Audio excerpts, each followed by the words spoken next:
चांदनी रात चमके खेतवा में उजाला, हवा चले धीरे धीरे महके हरियाला।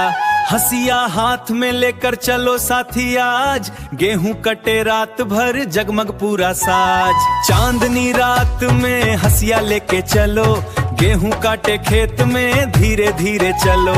खेतवा में गूंजे हंसी और गाना, मेहनत से सज जाए अपना जमाना।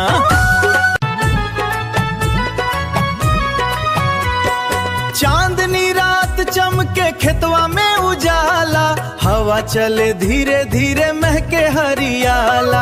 हसिया हाथ में लेकर चलो साथी आज, गेहूं कटे रात भर जगमग पूरा साज। गेहूं कटे रात भर जगमग पूरा साज।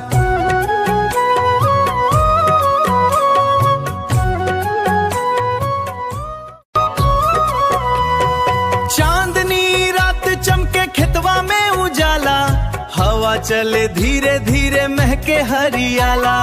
हसिया हाथ में लेकर चलो साथी आज, गेहूं कटे रात भर जगमग पूरा साज। चांदनी रात में हसिया लेके चलो, गेहूं काटे खेत में मिलके सब चलो।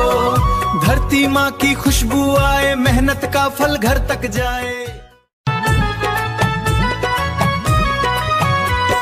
चांदनी रात चमके खेतवा में उजाला, हवा चले धीरे धीरे महके हरियाला।